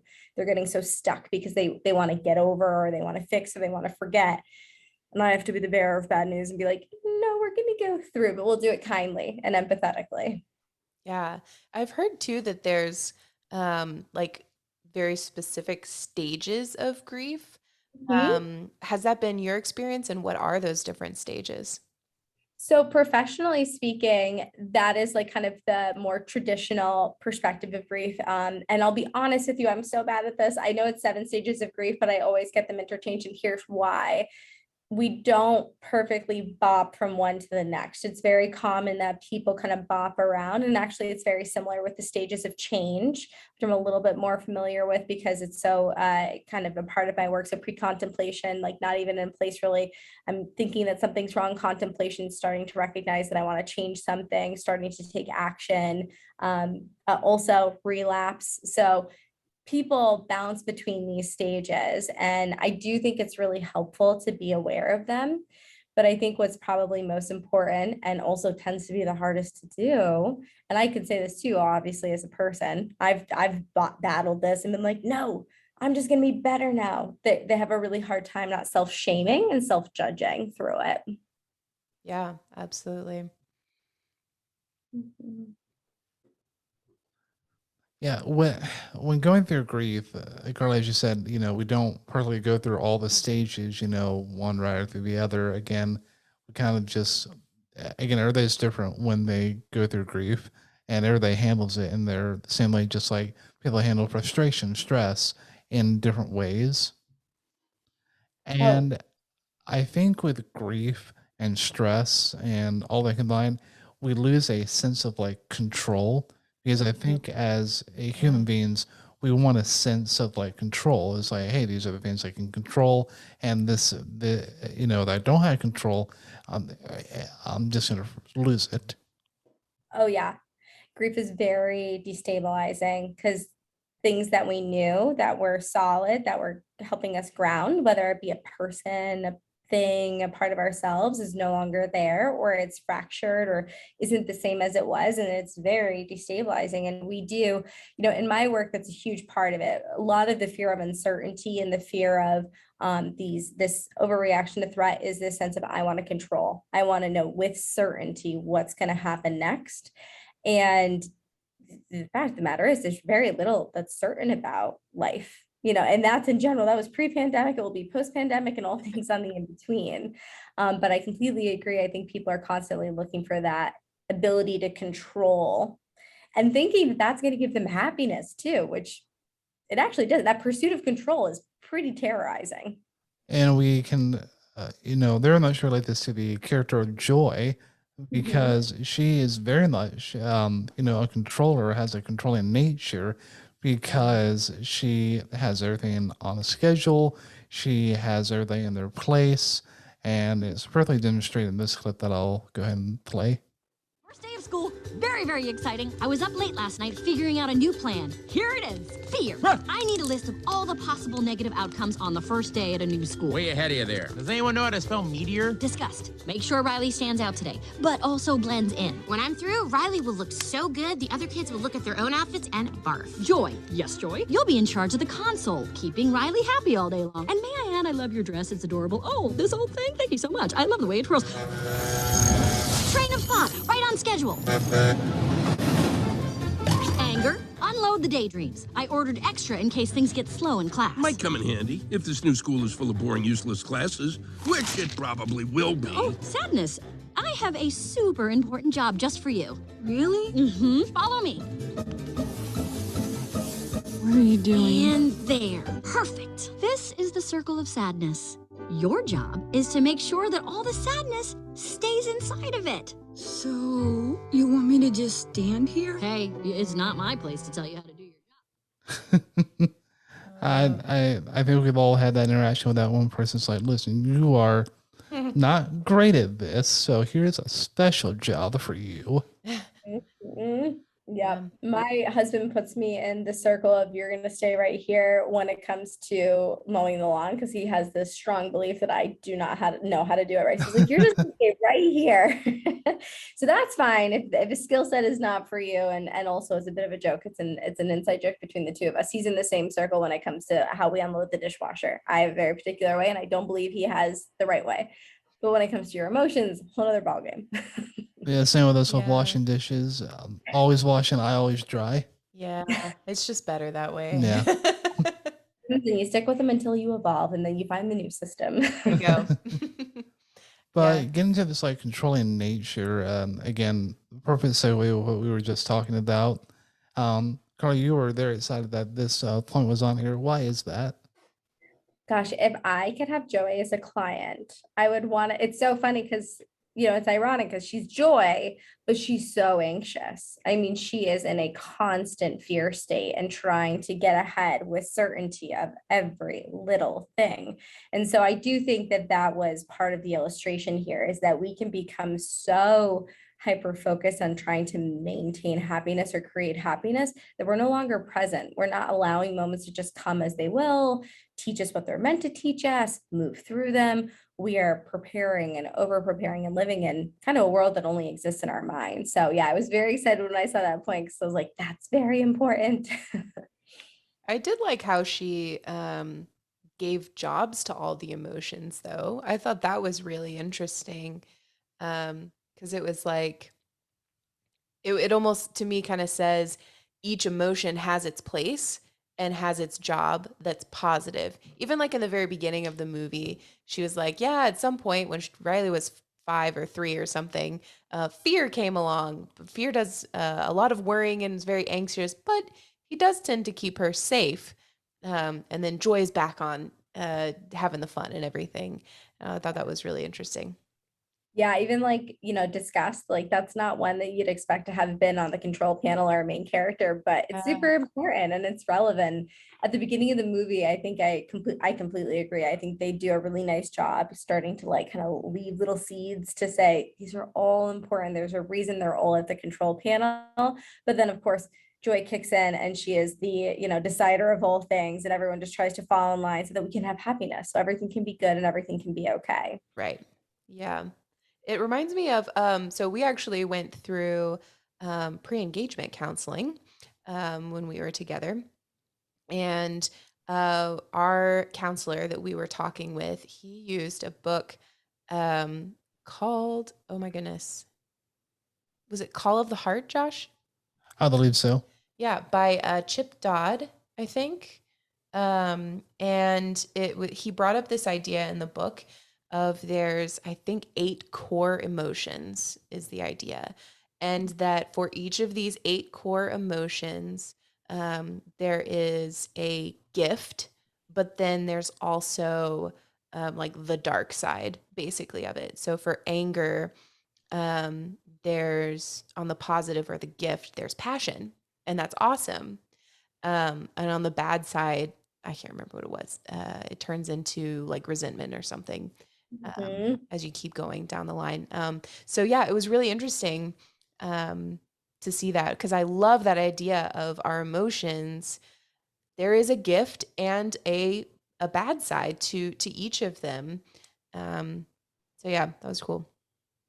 Oh, I completely agree. And they're doing that's why Inside Out is such a great depiction of what it means to be overemphasizing one side of the line and what happens when that happens. Because if Riley had, let's just like play, maybe if Riley had never moved, she still would have had this life lesson would have come along eventually. There would have been some kind of transition, some kind of change, some kind of loss that would have provided her the opportunity to learn about herself and learn that, happiness is not the only way to be. It's not the only being. It's not the only purpose. It's not the only goal. Yeah. Right. And going back to, again, what we've been saying like throughout this episode is, everybody wants you to be happy, everybody wants to be joyful all the time. But we can't demonize all of our other emotions of sadness, anger, fear, because all those emotions work together cohesively to form a solution, to form a resolve. And think about your favorite movie you've ever watched, or think about, and I bring this up to clients all the time, think about the favorite song or book or character. They were not a one-dimensional character that had only one emotive experience. The reason you were drawn to them likely was because you probably saw something in yourself that was similar, that was diverse and dynamic. So yeah, no, exactly, that you can't demonize and you can't be one and not all. Yeah. Let me take a look here. I think we've gone over most of our talking points we wanted to. Oh, really? I think so. Already? Man. I know, so fast. Carly, is there any points that you want to make sure that we address? No, I think that I'm trying to think about if there's any, I think we really hit them all. Okay. The only other thing that I could probably speak to really well is like the parenting dynamic with this stuff and the teaching of it, just because of my background. So if you feel like that's a worthwhile thing for us to kind of spend some time with, I'm happy to. But honestly, I think you guys kind of hit the nail on the head with all of this. Yeah, I think it's that would be really interesting to talk about, is the parenting dynamic. Okay. Yeah. Okay. So. Okay. So Ginger's needing something. Do you want me to like just go see what she needs? Yeah, we'll pause for just a moment. Okay. That would be one of our dogs.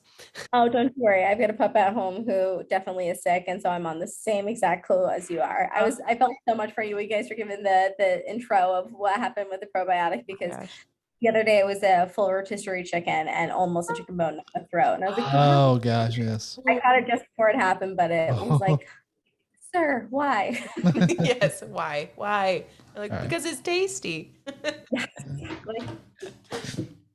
Yeah, our dogs, we think that, there's this belief that dogs don't have a sense of like time or whatever, but Our dogs do. I mean, they know when it's dinner time. They know when I'm done with work for the day, and yeah. Yep. I completely agree. Yeah, my dog. So I have like two, couldn't be more different dogs. I have like a border collie mix who's like Okay.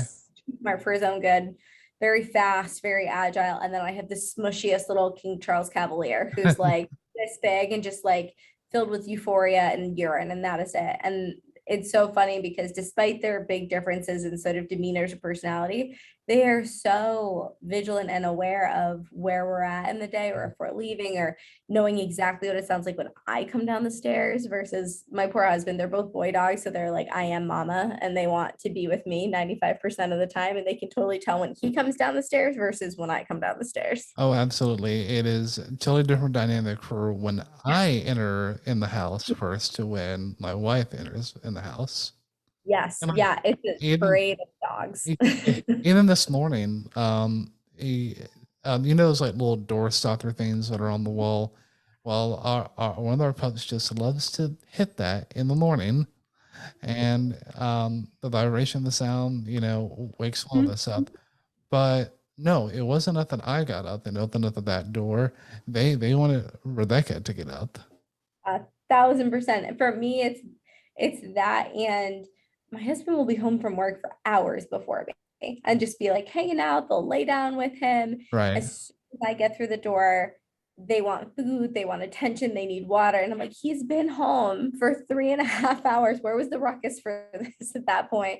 So I've just resigned myself to it to some degree. I've tried some therapy behavioral changes where I just refuse to get up. But honestly, at this point, I will say that I kind of eat that most of the time. I end up just getting up and doing it because I just want the ruckus to calm down at Right. 6 in the morning. I think Jen Gaffigan, the comedian, put it perfectly when he was talking about dogs. He's like, dogs are so excited all the time.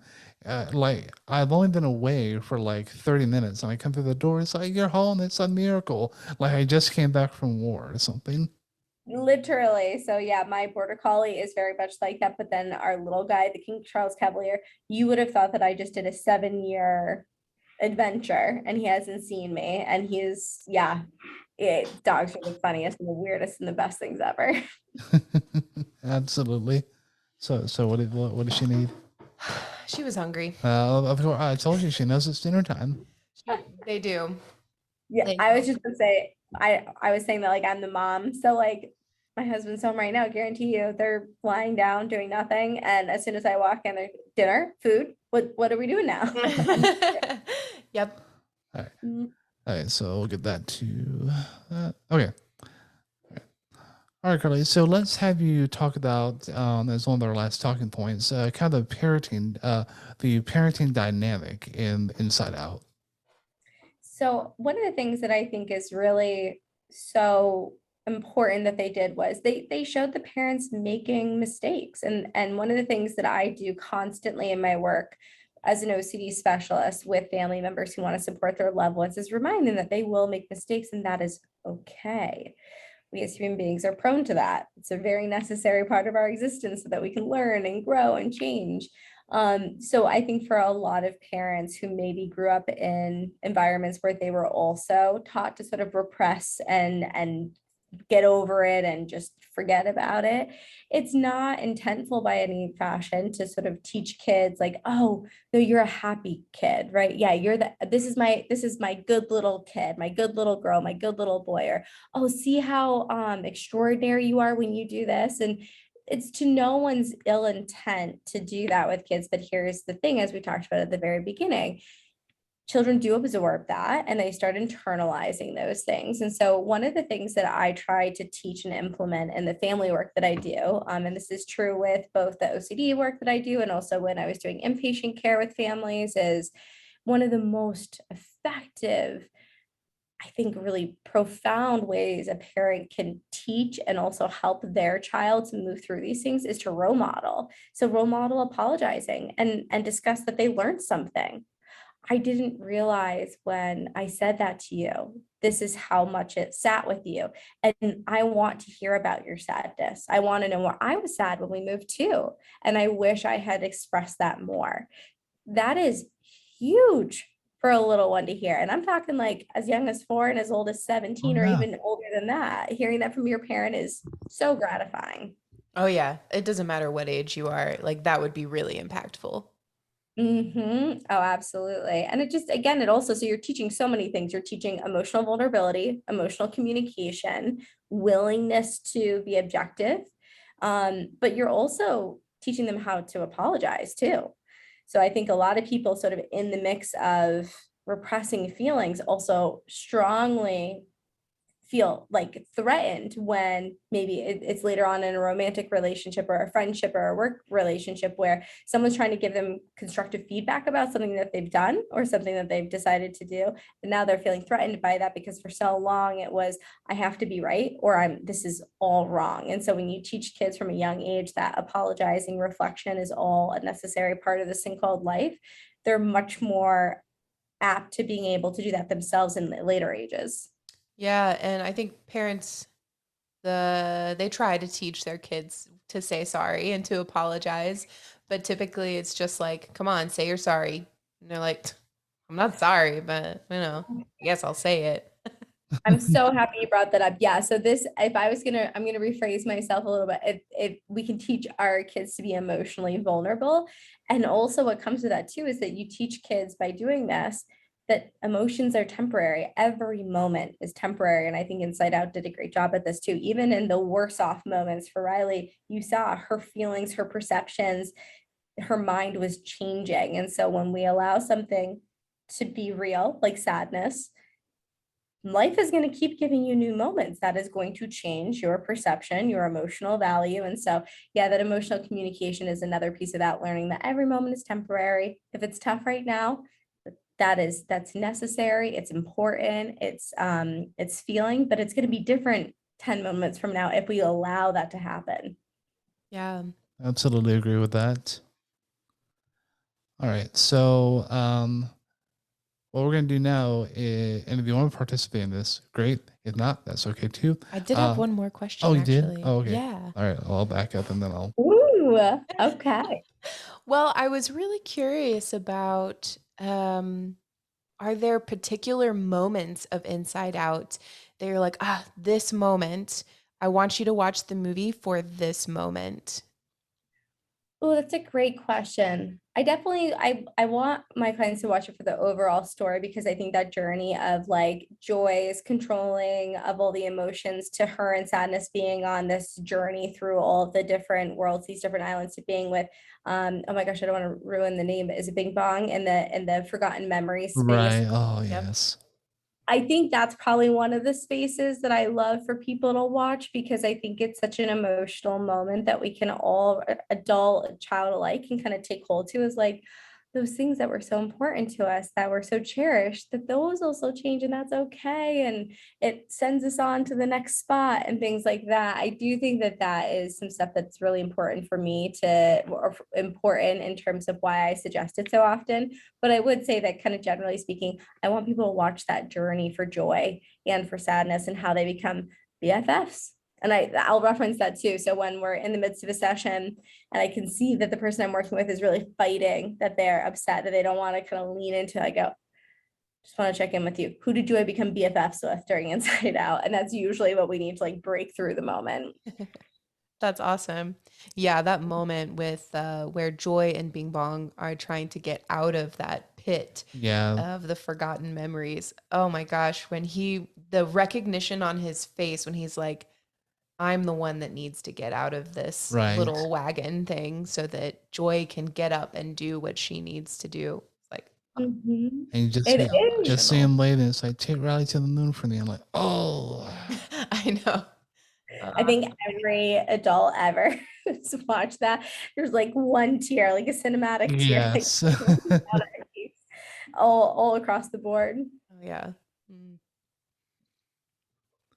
Well, okay, so that's gonna basically do it for our type of topic and discussion analysis.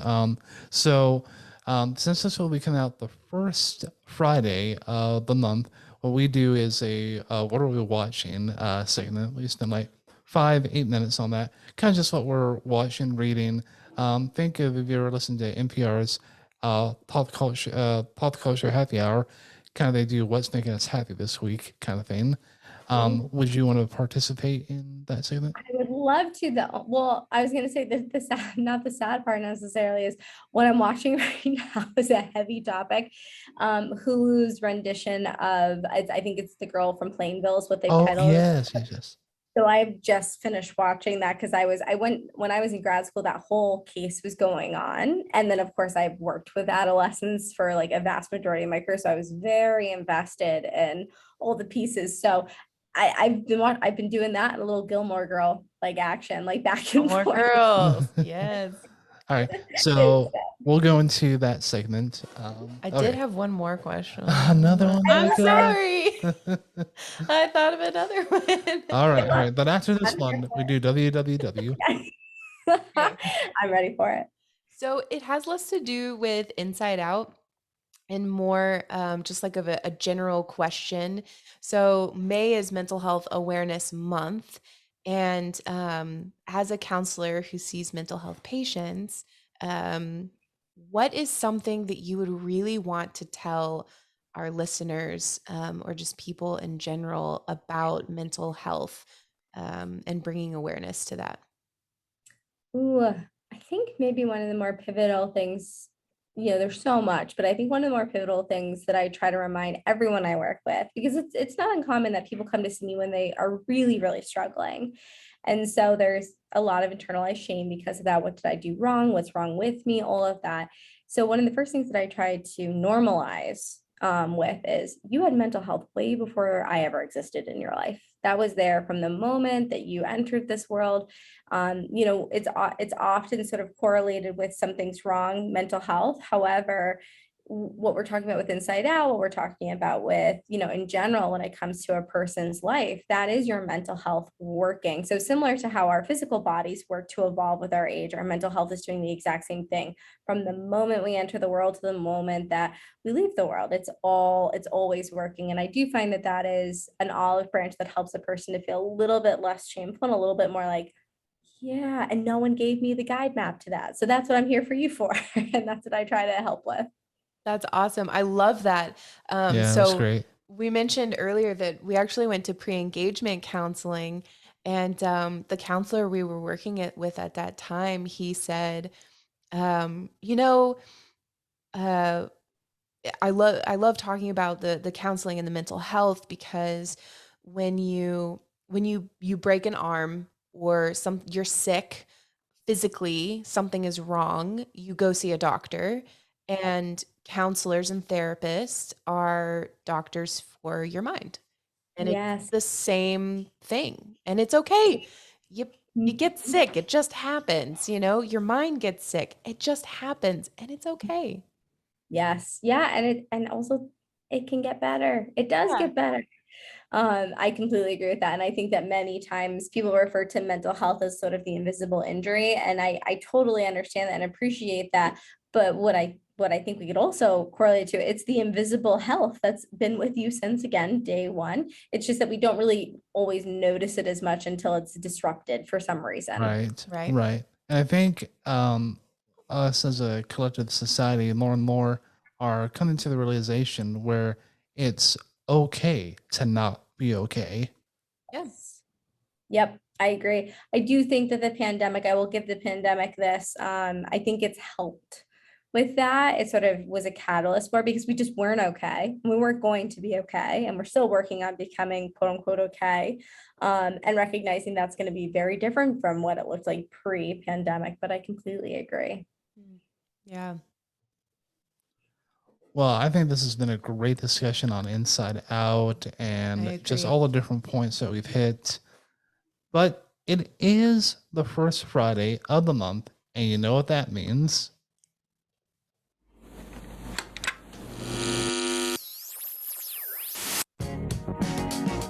This is what we're watching this week. Everybody's favorite segment that started off as a weekly thing, but now it is a monthly thing. It is What Are We Watching? And again, just not what we're watching, what are we reading, what are we playing, what are we listening to, all those things that are just kind of, our entertainment side and our time just to, quote unquote, veg out and just enjoy it. So, Carly, with being our guest, what are you watching this week? I am bopping back and forth between the Gilmore Girls, starting from season 1 and going back through all of them again. And then also the girl from Plainville. So I feel like very, very polar opposites. And so Yes, I would say so. I it's been a nice have bop back and forth. I have watched a couple episodes of the Girl from Plainville on Mhm. which is on Hulu, and yeah, very if you want happy Gilmore Girls, so more Yes. serious and a little bit darker side, the Girl from Plainville, most definitely.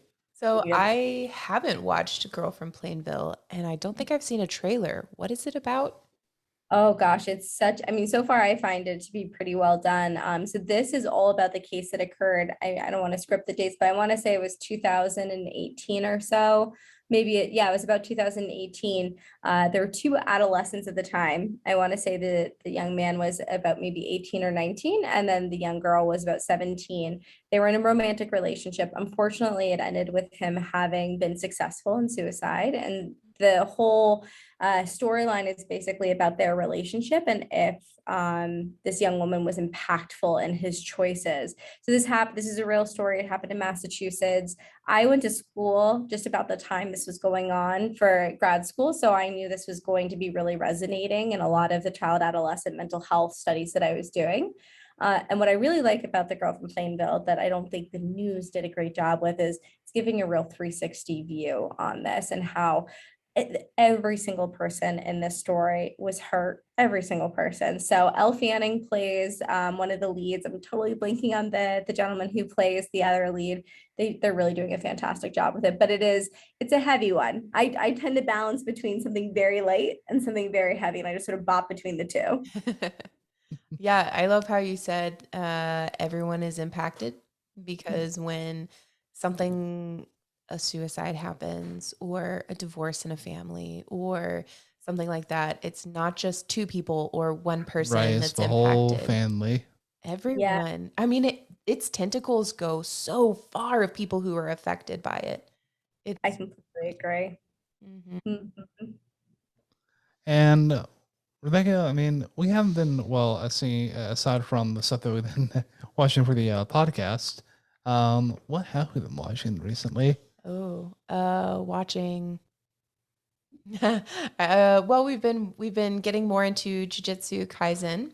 Yes, which if you're not That's a familiar with good what that one. is, it is a type of a spiritual demon world where main character basically swallows a finger of a cursed demon. Again, I wish I had a synopsis with me, but trying to do the best I can. I think you're doing a great job Oh, so far. I feel thank like these are a lot of variables to remember. Yeah. Yes. So, guy eats a cursed demon finger, and he then embodies that demon with him, but the demon doesn't have full control, so he can kind of pick and choose when he wants to switch over to his demon self, to kind of like fight these other demons that are causing destruction in his city, town, home, whatever it might be. And it's a great representation of our inner demons or our other self Oh, that we yeah. have to battle, which is, I think, a great a topic for another day. But yeah, Yeah, we'll probably definitely explore that more in a different podcast episode. It's been really, really good. Um, a documentary that we haven't watched that is on Netflix called Hot White. It is the documentary about oh, the the elite, Abercrombie and Fitch yeah, thing? the illegal Okay. practices at Abercrombie and Fitch. Yes. I just read an article on that. I didn't even know that that was going to be a thing. And then I like quickly read a huge article on it because I was a kid who worked at American Eagle Oh, really? high school. And so I vividly remember because there's an Abercrombie and Fitch down the way. And like the article kept referencing how many times and exactly where they would have to spray the perfume every 30 minutes. And it was almost like nostalgia just hit me in the face with that like huge Yes. perfume. But I'm so interested to watch that. I think that's going to be a deep dive of early 2000s and what it Right. meant to be a person Well, trying to find clothing. because, Oh, yeah. well, because there is at the time is the pinnacle of clothing that if you weren't wearing this, Mhm. you weren't quote unquote cool. Oh, yeah. Exactly. Yeah. And so going a little actually back to Riley's Life in Inside Out, I grew up in a very tiny town in Maine. There were no malls near me. I only wore hand-me-downs from my cousins that were often too big because I was much shorter than the rest of them. The first mall I ever went to was when I moved to upstate New York. And I just remember walking into this loud and like intense place with these really beautiful people. It was super disconcerting. So I expect a whole lot of like reminiscing during this documentary, watching it at some point. They play the song "My Own Worst Enemy" from the band Lit, which, I mean, if you haven't heard that definitely takes me back to high school. Oh, I know. As soon as we watched the trailer earlier today, and I was like, "Oh man, nostalgia." All coming back right now. Mhm. Yeah. Other than that, we're watching 86, which is another anime that's like, if you heard it or if you haven't heard, it is an emotional roller coaster. I know we're only like 3 episodes in, I think. I and know I'm 4, like, I think.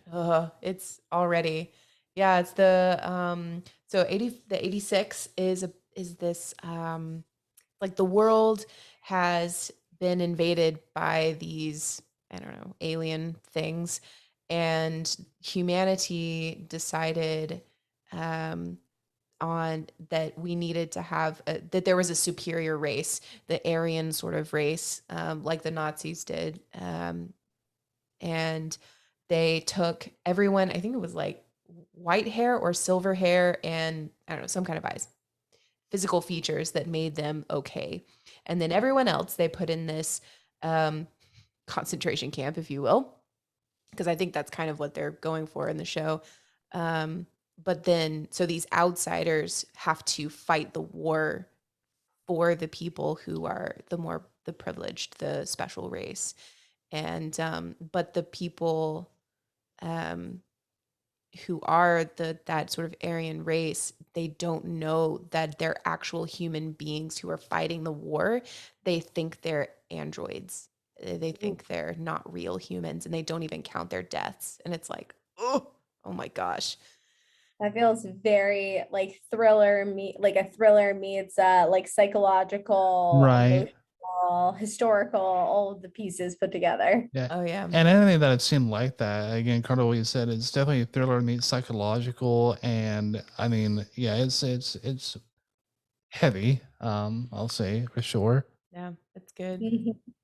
You guys sound like you're like me. You toggle between the very heavy and the Yeah. very very light as we can.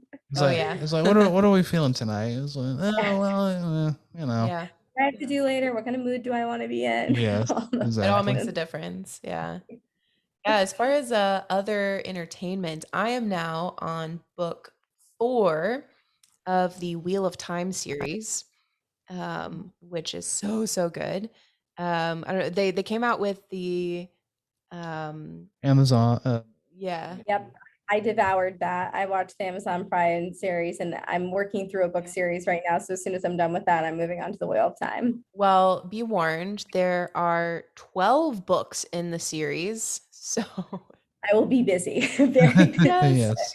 they're all like, so I do audiobooks just because I drive so much, and they're like 30 hours each. So they're thick books, but so good. Oh my goodness.